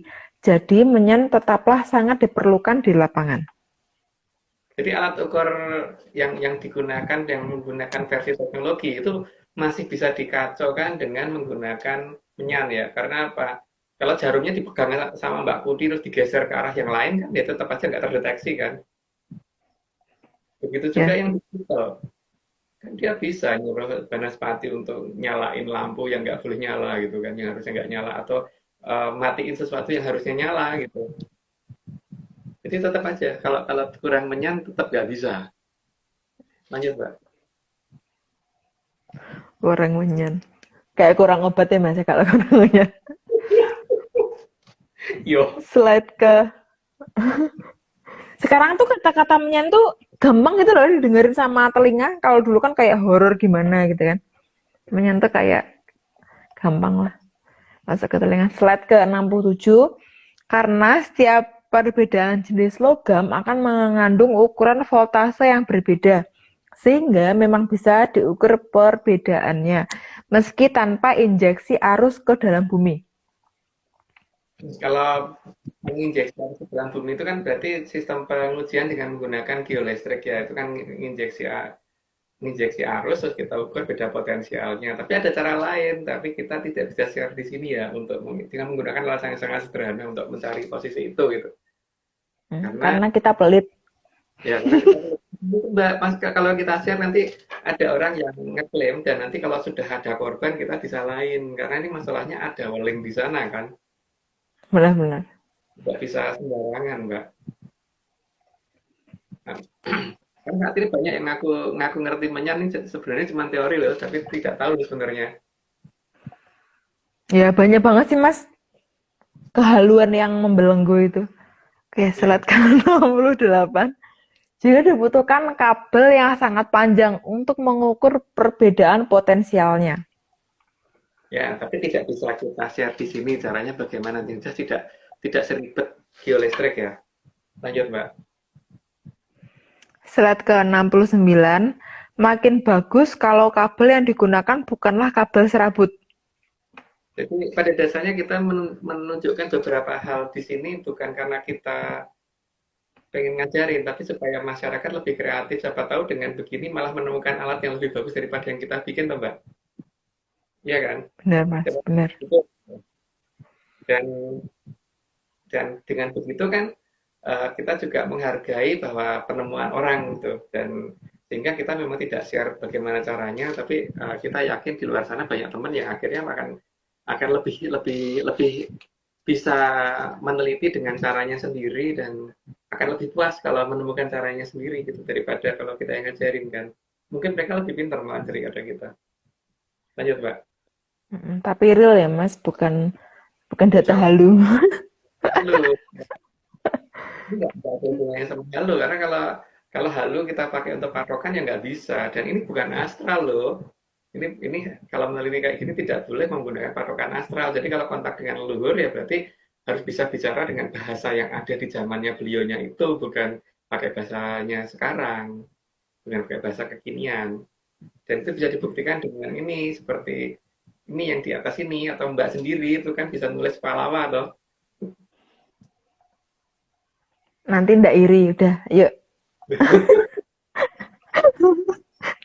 Slide ke-70, karena semua patung yang besar dibuat mempunyai rongga di dalamnya atau tidak pejal, maka titik berat patung akan bisa dipindah dengan mengisi air ke dalam patung tersebut agar dapat ditidurkan. Pada dasarnya kan dibikin titik beratnya nggak sama, di mana titik berat terbesar itu harusnya ada di kaki, sehingga patung itu akan stabil berdiri gitu kan. seperti patung Doraemon yang dia untuk tinju-tinjuan itu Mbak kan biasanya kalau ditidur kan bagus gitu kan. Nah, itu patung yang besar itu harusnya seperti itu. Nah, titik beratnya ada di bagian kaki sehingga eh, pada saat ditidurkan akan gampang berdiri, tapi makanya dibikin berongga. Nah, dibikin berongga itu kan tujuannya ketika ditidurkan kan berarti diisi air dulu, terus kemudian ditarik turun, kemudian diikat kan, diikat ke tanah. Lanjut, Mbak. Slide ke-71, supaya patung tersebut bisa berdiri tegak dan tidak goyah oleh angin, maka berat jenis pada kaki pasti akan lebih besar dibanding berat jenis pada bagian atas. Ini kebablasan ya, aku tadi ngomong ya. Yang jelas kan, oh ya itu tujuannya diadakan arthropoda itu kan juga untuk menghalangi jamur tipe nanti toh Mbak. Supaya penyebaran jamur tipe ini tidak terlalu cepat menuju ke wilayah yang ini ya, pokoknya untuk itulah. Cuman Yang itulah karena guys. bukan memedi, bukan untuk nakut-nakutin, maka ya moga-moga ini bisa berfungsi nanti semuanya. Lanjut, Mbak. Slide ke-72, penempatan titik berat di bagian bawah patung akan membuat patung dalam kondisi stabil. Maka material pemberat tersebut bisa kita lacak dengan menentukan uji gravitasi. Karena di lokasi tersebut gravitasi pasti akan lebih besar dibandingkan dengan daerah lain. Tapi mereka juga pinter Mbak, di daerah itu pasti mendekati daerah yang jurangnya terjal gitu, jadi agak susah untuk mengadakan uji gravitasi. Tapi gampang sih kalau menggunakan bandul dan sebagainya itu juga bisa diuji dengan itu. Tapi repotnya apa? Di situ biasanya angin dibikin kenceng, jadi juga akan ribet untuk mengadakan penelitian di situ. Makanya butuh menyan untuk menghentikan anginnya dulu dan Mbak. Lanjut. Benar banget sih Mas. Karena tahu nggak sih di sini tuh kan kayaknya itu tuh banyak yang kayak pegunungan palsu itu. Tapi kan di sini ada apa? Angin siklon apa ya Mas? Yang kayak itulah. Yang anginnya kencang banget atau gimana? Apa? Angin muson atau apa ya? Nggak tahu deh. Tapi yang jelas ada gitu. Tapi Itu kan pasti untuk pengecoh kan itu. Untuk ganggu. Daerah yang Mahisa Suro nggak mungkin kena sih. Nggak mungkin kena bencana sama sekali harusnya. Itu jarang-jarang sih Mas. Ini juga hujan aja cuma berapa menit. Itu pun cuma gerimis. Nggak sampai kayak kalau telat larungan.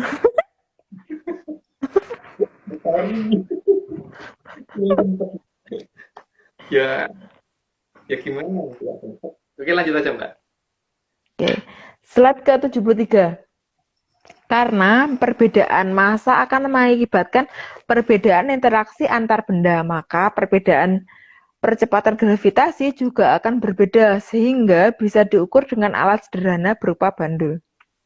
Itu alat yang paling sederhana ya, pakai bandul itu untuk mengukur paling sederhana. Jadi kita ambil rata-rata misalkan gravitasi 9,8, kalau di sana pasti di atas 11 gitu loh.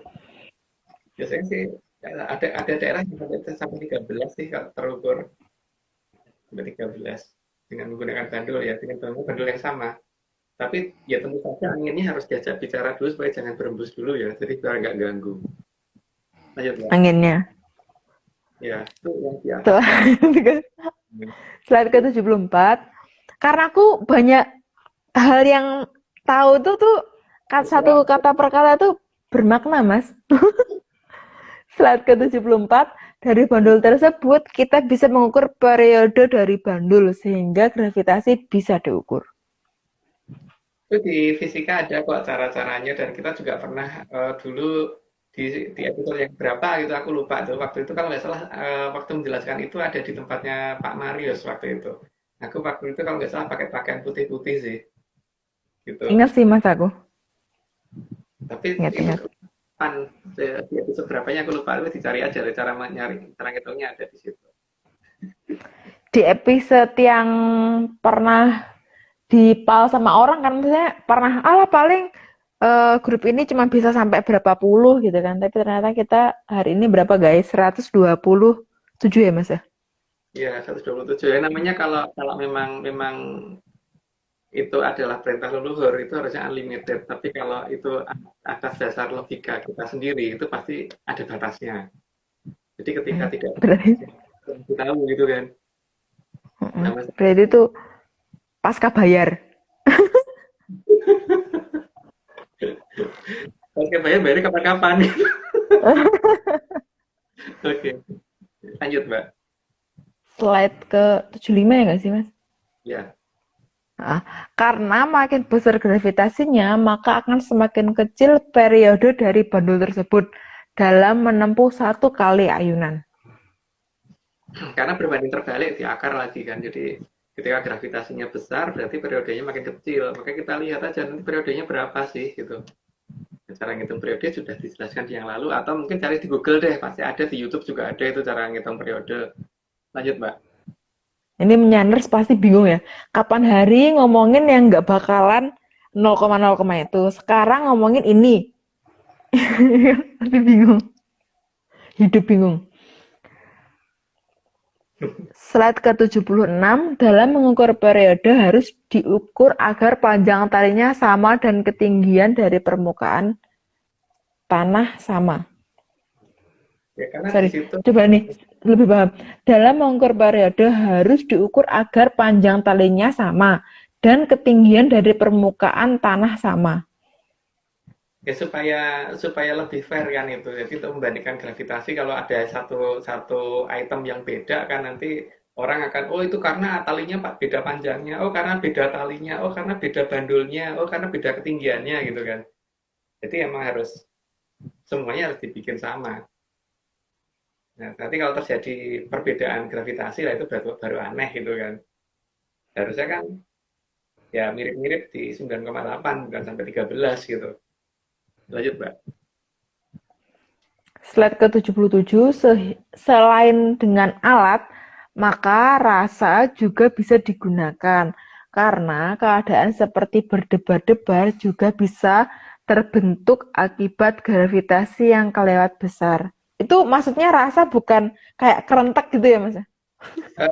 Kayak deg-degan Mbak, kayak gitu loh, kayak ada timbul rasa ketakutan gitu loh. Makanya dikombinasikan dengan mitos hantu di lokasi itu pertama, terus yang kedua karena tempatnya tinggi, untuk mencapai ketinggian kan orang harus naik nanjak itu, jadi orang nggak berpikir kalau ternyata gravitasinya membesar, jadi tambah berat, tapi dia merasanya cuman karena naik gunung gitu kan, jadi bukan karena merasa kalau ada perubahan gravitasi di sana.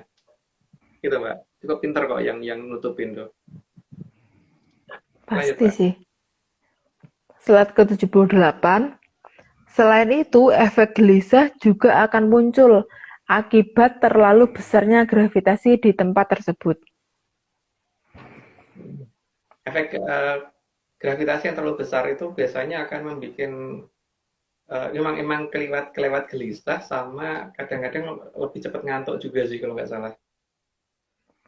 Maksudnya Itu kalau kelewat gelisah tuh gimana, Mas? Sampai stres atau gimana? bukan sampai stres, tapi kayak merasa dibayang-bayangi sesuatu gitu loh Mbak.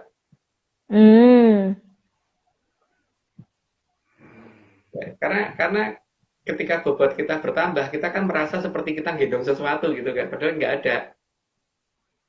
Ya, itu karena berat badan. Diri kita ini kayak ada yang bebani gitu kan, kayak ada yang gendong, yang kita Ya. gendong sebenarnya nggak ada. Itu yang bikin gelisah tuh gitu.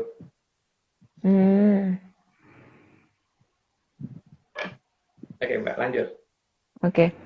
Slide ke-79 juga akan sangat mudah mengantuk di tempat bergravitasi besar. Maka kadang halusinasi bisa muncul di tempat tersebut. Jadi emang disengaja supaya itu terjadi, supaya terkesan alami dan orang supaya cenderung berpikir untuk masalah mitosnya, bukan berpikir untuk masalah ada apa di sana gitu loh. Lanjut Mbak. Tapi orang terjebak pada itu ya, Mas. Halu. Iya, lalu dan masalah permenyan apa tuh namanya, mitos, berhenti di mitos biasanya. Dan minta kehaluan itu di ACC. Nah, yang parah begitu kan, ketika kehaluan harus dimintakan untuk di ACC itu yang aku yang bingung kadang-kadang. Lanjut, Mbak. Slide ke-80, di tempat tersebut pertumbuhan tanaman juga tidak wajar. Tanaman yang ada di ketinggian sama dari permukaan air laut di tempat tersebut secara alamiah akan lebih pendek. Natap gitu ya, Mbak? Itu gimana? Bonsai itu loh, Mbak. Hmm, Kan itu berarti kan dia sangat susah menentang gravitasi kan sehingga cenderung cenderung pendek gitu. oke. Lanjut, Mbak. Slide ke-81, burung juga akan sangat susah ditemukan di tempat tersebut karena mereka akan susah terbang. Jadi kalau paling Sorry Mas, gampang itu bentar. Masih ada terusannya. Tempat tersebut akan menjadi daerah yang disingkiri oleh burung saat terbang. Burung cenderung akan memilih memutari tempat tersebut. jadi kalau aku biasanya gini Mbak, bawa temen yang punya burung dara yang biasanya dipakai untuk main keplean itu apa namanya tuh ya. Nah, kalau di Jogja sih namanya keplean, tapi kalau di ini apa ya yang burung betinanya dipegang terus yang burung jantannya dari kejauhan dilepas gitu terus nanti datengin gitu kan. Nah itu Aku tahu tapi nggak pernah mainan itu Mas. itu aku biasanya untuk ngecek rutenya burung itu lurus atau dia menghindari wilayah tertentu gitu. Kalau daerah yang itu berkali-kali dihindari berarti daerah itu layak dicurigai gitu kan Mbak. Berarti itu tesnya nggak cuma sekali ya? Enggak cuma sekali, biasanya berkali-kali aku sama teman-teman. Jadi biasanya kan dari sini dia lurus ke sini atau dia belok dulu ke sana gitu. Jadi kan kelihatan ya kalau dia belok gini atau dia lurus gini kan kelihatan. Pasti kan burung itu pasti akan berusaha mencari jarak terpendek kan. Tapi kalau dia ternyata milih Benar. jarak berarti ada apa dengan itu gitu kan. Lanjut Mbak. Slide ke-82, indikasi lain, penggunaan pistol air yang jarak tembaknya akan pendek di tempat tersebut dan biasanya sangat ekstrim bedanya. Kalau nggak bisa ngajak temen, biasanya pakai pistol air sih. Cuman masalahnya kalau pistol air itu kan airnya harus standar ya. Jadi kalau ketika aqua lebih milih kita minum, terus kita isi air yang lain, kan air yang lain mungkin berat jenisnya beda. Jadi dapat dikatakan tidak begitu standar, tapi tetap akan kelihatan kalau gravitasi yang tinggi lebih ekstrim, turunnya airnya lebih cepat ke bawah daripada tidak jauh, tidak terlalu jauh biasanya. Gitu Mbak. Oke, slide ke-83, maka pistol air sangat cocok sebagai alat sederhana dalam mencari posisi Mojopahit yang ada di dekat Jakarta. Jadi kayak James Bond ya Mbak ya, pakai pistol air. Kan kalau James Bond itu kan agen spionase, jadi dia juga mencari data kan. Ini juga mencari data, tapi kalau dia senjatanya pakai peluru beneran, kalau kita senjatanya air gitu loh. Jer gitu. Untuk mengetahui daerah yang tidak logis jangkauan tembakannya gitu. Lanjut, Mbak. Slide ke-84, berbeda kalau menggunakan ketapel, karena ketapel akan susah mencari batu yang ukuran dan beratnya sama. Lanjutannya masih ada lanjutannya, Mbak. Sorry. Kalau berbeda berat batunya, maka pasti juga berbeda jangkauan ketapelnya. Maka kalau aku biasanya kan kalau pakai ketapel itu yang sudah ada pakai kayu, jadi jarak ininya selalu segitu gitu kan. Terus biasanya pakai kelereng. Karena kalau pakai kelereng itu kan rata-rata ukurannya sama. Lanjut. Oke, sorry Mas. Ada orang ngorok soalnya. Slide ke-80. Apa Mas? Mas Joni udah tidur ya? Udah. Ini tuh sekarang udah jam berapa ya sini tuh? Jam 2:30. Slide ke-85. Sedangkan air selalu mempunyai berat yang sama, maka air lebih cocok untuk dipilih. Jadi, untuk pengujian di lapangan, menggunakan pistol air lebih pas daripada ketapel. Ya, cuman usahakan airnya juga air yang sama ya. Jadi jangan air yang butek atau air yang keruh gitu loh. Kalau bisa tuh kalau ketemu mata air yang mata air itu yang digunakan gitu loh. Biasanya tempat-tempat seperti itu ada mata air kan masalahnya dalam patungnya tuh ada airnya. Jika airnya kadang-kadang ketekan ke atas untuk keluar. Lanjut, Mbak. Aduh, aku curiga nih Mas, ada gunung yang dikatakan gunung emas, dan di gunung itu ada mata air yang apa namanya? Yang nggak boleh ngomong nanti. Aduh, aku tuh kepengen pamer, tau nggak sih? Nanti kalau dibuka di sini nanti enggak malah Mbak apa namanya? Nggak boleh pulang Apa? oleh orang sana. Masalahnya bukan itu. Ketika kita membuka di tempat lain dan kemudian di negara kita justru enggak, itu kan malah nanti akan mengakibatkan negara lain yang lebih terkenal daripada negara kita toh. Nah, benar. Iya Mbak, jadi udah cukup. Cinta tanah air. Slide ke-86.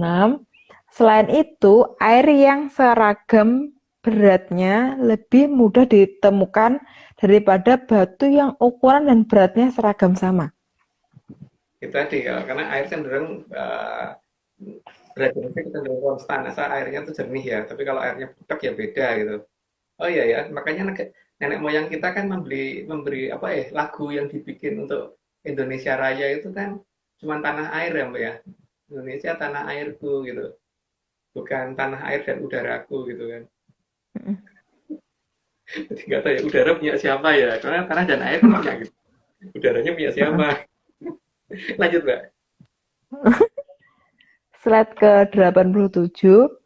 Pada bagian patung yang merupakan bagian badan biasanya akan lebih ringan. Karena kalau dia lebih berat, maka nanti ketika dia berdiri itu kan tidak akan stabil, maka makin ke atas harusnya makin ringan, bukan makin berat. Lanjut Mbak. Oke, slide ke-88.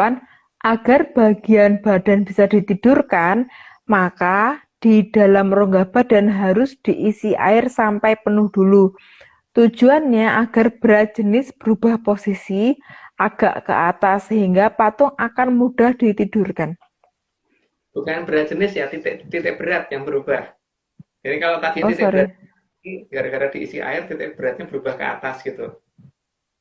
Karena kalau titik beratnya sudah berubah ke atas kan berarti untuk ditidurkan akan lebih gampang. Karena dia jadi tidak stabil untuk berdiri tegak kan soalnya Mbak. Iya, paham sih Mas aku. Jadi daerah seperti itu biasanya mata airnya jernih sih, pasti berjernih itu.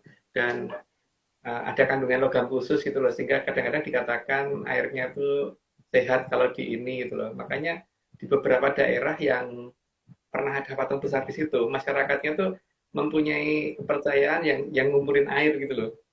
Biasanya loh. Lanjut Mbak. Iya, sini juga ya. Tapi Mas itu gunung apa yang air kapur enggak ya? Enggak termasuk ya? Enggak. Oke. Slide ke-89. Maka di daerah itu kalau dibangun sumur pasti airnya banyak. Ya. Lanjut aja. Slide ke-90. Karena badan patung rata-rata terbuat dari tembaga, maka pasti akan ada kandungan tembaga dalam air sumur yang berada di tempat tersebut. Itu udah ada dijelasin dari ini, tapi kan kandungan logamnya itu akan berbeda antara komposisinya beda antara bawah dengan atas dan tengah itu pasti beda karena makin ke atas harus makin ringan, makin ke bawah makin berat gitu. Aryo, ini udah 90, perlu disclaimer lagi Aryo. Mungkin disclaimer yang lucu tuh dari ini, yang dari Banyuwangi kemarin Aryo. Yang anak kecil. Bentar, hilang. Nggak, videonya hilang. Ini nih. Tapi kayaknya bakal putus. Kenapa? Ini hanya dongeng. Kalau tidak percaya, apa? Kalau percaya, ya jangan. Itu anak siapa? Enggak, satu. Lanjut. Slide ke-91, maka akan ditemukan larutan tembaga sulfat atau tembaga nitrat dalam kadar yang sangat kecil? Ya, karena ada kandungan di situ. Biasanya sih itu akan ketemu sih biasanya. Tapi itu kalau benar-benar ngecek beneran ya. Tapi untuk di daerah yang sudah dikeluarkan biasanya sudah ada saringannya yang sudah mereka pasang juga sih sehingga ke filter sih. Makanya sangat kecil ya, sangat kecil. Lanjut, Mbak. Tapi Mas, kalau daerah itu banyak airnya, kan banyak juga yang ngambilin airnya. Kan maksudnya kalau itulah, itu tuh nanti dia ngisi lagi atau gimana Mas? Nah, kalau ngisi lagi Mbak, karena memang disediakan tempat untuk suplai airnya tetap akan diadakan terus dan itu ada pompa dari bawah. Makanya perhatiin deh Mbak, air terjun itu biasanya seperti Grojogan Sewu yang di Tawangmangu itu kan air terjunnya tuh kalau keluar grojoknya kenceng banget. Hitung aja berapa per hari. Apa ya logis kalau itu cuman dari apa tuh namanya dari karena hatinya hujan-hujan terus air hujan itu ditangkap sama akar terus karena akar tadi kelewat jenuh terus kemudian dilepas terus terkumpul menjadi banyak akhirnya menjadi air terjun gitu. Kalau seperti itu ceritanya maka harusnya limit dan ada batasnya kan airnya. Ya pasti ada surutnya apa kering. Ya apalagi banyak air terjun yang bisa ditemukan itu di daerah yang di ketinggian yang nggak ada tempat yang lebih tingginya lagi gitu loh. Jadi dari mana itu airnya datang nggak bisa dipikir begitu kan. Ya tapi karena terbuka oleh alamiah ya biasanya terus tidak dipikirin Mbak. Itu dikasih selang baru Mbak Mas. Dikasih selang. Slide ke-92. Jadi pelacakan dari sampel tanah bisa dijadikan indikasi awal untuk mencari lokasi posisi badan dari patung. Ya tadi bisa lah. Yang jelas komposisinya ada bagian yang lain yang seharusnya bukan di situ ada kandungan logam apa gitu loh. Dan biasanya ada loh logam yang tidak terdefinisi kalau dilakukan uji GCMS. GCMS itu gas kromatografi and massa spektrum. Itu bisa diujikan di Salemba ya, ada laboratorium GCMS. Jadi kalau di GCMS nanti akan kelihatan ada spektrum yang nggak dikenal. Ada material tidak dikenal di situ. Lanjut Mbak. Slide ke-93, sedangkan bagian kepala patung pasti terbuat dari material yang lebih ringan lagi. Ya, tadi udah dijelasin ya kenapa begitu ya. Karena kalau berat ya berarti dia nggak akan stabil pada saat berdiri. Lanjut Mbak. Slide ke-94, agar patung mau ditidurkan dan titik berat patung pindah lebih ke atas, maka perlu lumpur berat yang dimasukkan ke dalam kepala patung. Tujuannya supaya tidak stabil dan kemudian patungnya cenderung jatuh kan. Sehingga kalau diikat, ikatannya pun tidak perlu terlalu banyak gitu. Tapi logam ikatannya itu pasti akan kelihatan sih kalau di geolistrik. Lanjut Mbak. Pentangnya itu ya Mas ya? Mana ini? Slide ke-95, maka logam berat akan dimasukkan ke dalam kepala patung dan hal ini akan berakibat pada perbedaan potensial antara kaki, badan, dan kepala patung. Ya tentunya ada efek volta yang akan terbentuk juga akibat itu karena berbeda material antara tiga bagian itu tadi kan. Gitu maka biasanya daerah itu akan disingkiri burung kalau terbang. Gitu Mbak, lanjut Mbak. Slide ke-96, perbedaan potensial tadi akan mengakibatkan perbedaan embun di ketiga tempat tersebut. Dan embun di lokasi tersebut pasti bermuatan listrik statis. Nah, karena gampang bikin rindang-rinding gitu loh Mbak. Jadi kalau bikin rindang-rinding kan berarti tercover dengan cerita mitos di situ banyak hantunya. Lanjut Mbak. Slide ke-97, maka elektroskop bisa digunakan untuk melacak keberadaan listrik statis tersebut. Elektroskop itu seperti apa bisa dilihat di YouTube ya. Jadi itu kan nanti mungkin bisa digunakan kalau misalkan pas jalan-jalan naik gunung gitu. Lanjut Mbak. Slide ke-98, kalau tidak ada alat bisa menggunakan anggota badan yang lain untuk mengukur keberadaan elektrostatik pada embun di situ. Gampang bikin merinding gitu loh. Jadi merindingnya itu kalau kalau ada makhluk halus itu biasanya kan karena makhluk halus itu adalah benda ya apa makhluk yang hidup sehingga dia tidak akan statis di situ. Kadang-kadang pindah ke sana, pindah ke sini gitu. Jadi merindingnya paling temporary gitu kan. Tapi kalau di Ya, situ merindingnya tuh nggak temporary, artinya kalau ke situ pasti merinding terus ya berarti ada sesuatu yang lain kan di situ pasti ada yang namanya keberadaan getaran elektrostatik di sana gitu kan. Lanjut Mbak. oke. Slide ke-99, maka banyak orang menganggap tempat tersebut angker. Ya karena bikin merinding-merinding tadi toh Mbak. Lanjut. Slide 100, namun leluhur sudah menunjukkan cara lain yang lebih sederhana dan lebih akurat, tapi justru hal itu sering tidak digunakan. Ya, tapi yang ini kita nggak bisa cerita, cuman ada loh cara lain gitu yang lebih mudah. Lanjut Mbak. Slide ke-101, karena kita punya mulut dan kita juga bisa berbicara, maka bertanya kepada leluhur merupakan cara paling mudah. Cara yang paling mudah itu tanya, berarti bukan dengan alat. Kalau alat kan kita masih mereka-reka ya. Tapi kalau tanya itu kan berarti langsung lock on coordinate langsung diberi gitu kan. Cuma cara tanyanya gimana itu mungkin Arya yang tahu nih. Gimana? Mohon maaf, gimana? Gimana? Lanjut Mbak. Aryo nggak bisa kok, Mas. Slide 102. Asal kita bertanya dengan bahasa yang sopan, maka leluhur pasti akan menjawab. Dan jawabannya pasti bukan belum waktunya. Karena jawaban seperti itu adalah penghindaran karena ketidaktahuan. Selama ini kayaknya belum pernah ya kita dijawab dengan belum waktunya ya Mbak ya. Kalau kita Ya. nanya itu sudah pernah ya. Dan pertanyaannya juga jangan gelegean ya, nggak sopan. Atau beliau kalau beliau gelegean ya juga berarti jangan ditanya karena itu berarti pasti bukan leluhur gitu kan.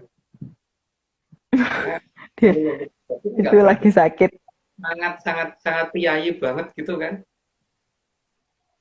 Itu yang ahlinya itu di atas kita itu lagi nggak kelihatan orangnya lagi. Ya, kita udah waktunya ya, kita ada 103. Oke, 103.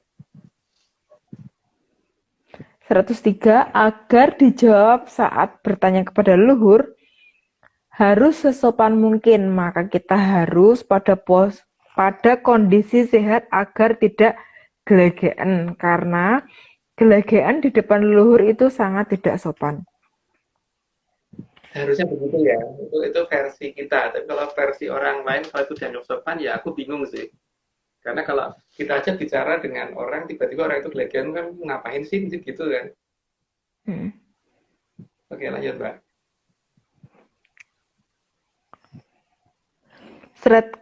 Slide ke 104, kalau leluhur yang datang gelegean maka sebaiknya disingkiri karena tidak ada sang hyang yang gelegean atau sang hyang gelegek ya. Sang hyang gelegek. Terus biasanya ketemu seperti itu loh. Karena yang itu kalau datang biasanya bahasanya tuh kalau nggak kali malah Sanskerta banget, tapi bukan Sanskertanya India. Halus banget bicaranya dan ini gitu loh, tata cara gerak-gerik dan tindakan dan pakaian dan sebagainya tuh semuanya tuh kelihatan kalau itu leluhur gitu loh.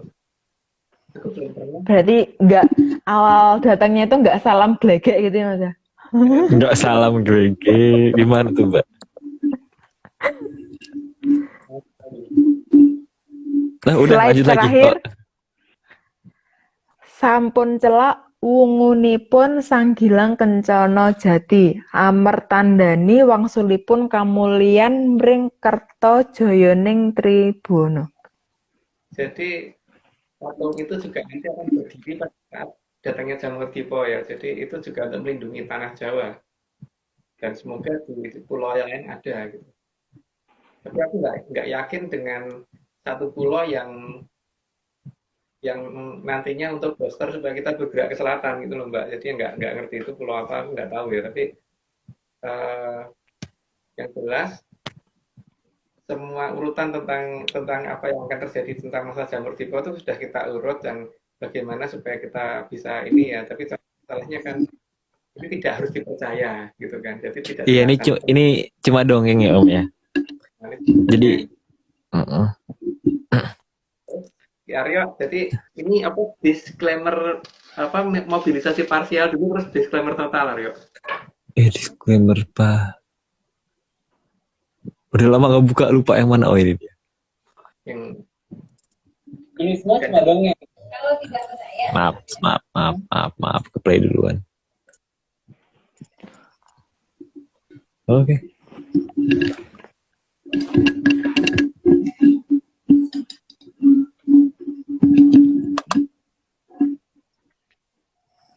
Ini semua cuma dongeng. Kalau tidak percaya, tidak apa-apa. Tapi kalau mau percaya, ya jangan.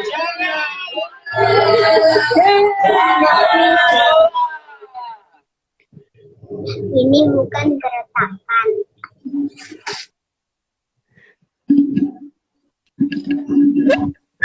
Oke. Oke, cukup. Itu terus disclaimer total. Oke, teman. Sambil menunggu, ada kata-kata lagi Om sebelum mau ditambahkan sebelum disclaimer terakhir? Mungkin tadi ya yang untuk Mbak Omeng di Bali yang di Denpasar itu saya minta tolong dicarikan tempat yang seperti yang diceritakan Mbak Vicky, terutama ditambah dengan daerah itu ada kayak sekolahan di sana. Gitu ya. Cuma nanti detail seperti apanya mungkin aja nanti dikirim oleh Mbak Vicky. Terima kasih loh bantuannya karena tadi itu ada beberapa letak di Denpasar nanti yang akan kita cari ya. Oke. Yang Aryo nggak ikut. Yang Aryo nggak ikut. Nanti aku nyusul Mbak. Kalau bisa aku nyusul. Tenang aja. Tenang saja. Oke, disclaimer total. Disclaimer penutup. Oke, tim Atlantis Center tidak pernah menjual jasa untuk berkomunikasi ataupun bertemu dengan para leluhur dalam bentuk ritual apapun. Waspada terhadap oknum yang mengatasnamakan tim ARC. Ritual resmi hanya dilakukan oleh Mas Agung Bimo, Mbak Vicky Ananda, dan saya sendiri. Untuk informasi resmi, silakan hubungi via DM IG @VickyAnandaReal atau ini orangnya ada di sini. Di sini. Yang kalau jadi, balas itu satu jaman kolong.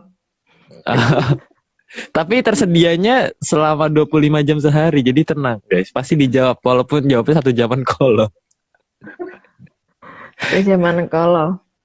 Ya, Vicky kan 25 jam sehari, terus 10 hari seminggu, 40 hari sebulan, 500 hari setahun.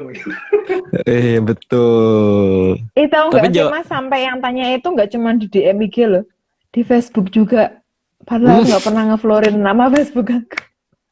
Gile. Semangat Mbak. Talkingnya. Oh iya, minggu depan naratornya loh, cukup mantan artis zaman tahun 70-an. Iya betul. Seru sekali nih minggu depan iya. Deg-degan ya. Ini ditanya, Haskell nggak pernah kelihatan. Haskell ada jadi moderator tiap malam. Beberapa malam ini jadi moderator dia. Ada nggak manusianya? Gitu.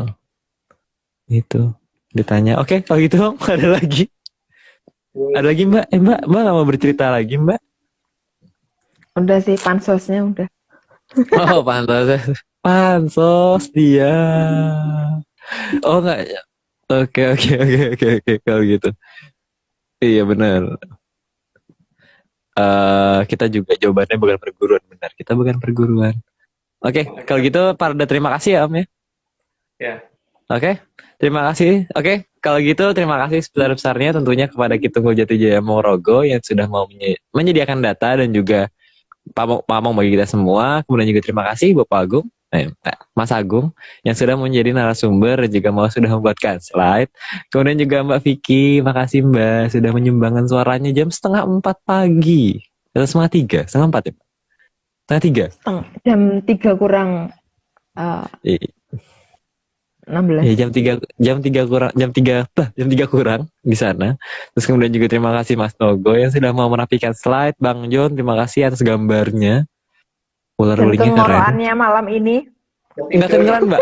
Enggak kedengeran, Mbak. Oh, Aman. enggak kedengeran. Aman. Oke, terus kemudian juga terima kasih Haskell udah jadi moderator dan tentunya Om Iwan, Mbak Ade dan juga segelintir tim ARC lainnya. Terima kasih dan tentunya terakhir Chief Eksekutif ARC, Bos Besar Pak Marius Gumono, terima kasih yang sudah memprakarsai Atlantis Center hingga hari ini. Gitu. Oh ya, dan juga terima kasih juga Menyaners yang udah mau menyubmit videonya ke saya ke Instagram aku.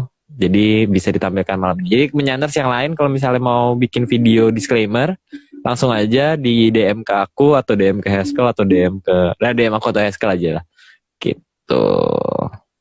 Ini apa namanya udah diupload di YouTube belum? Yang Oh iya dari malam ini. Oke, sip langsung. Tuh. Teman sama itu yang dari Banyuwangi. Kan ada tambahan sama Banyuwangi. Ya. Nanti aku samain itu ya.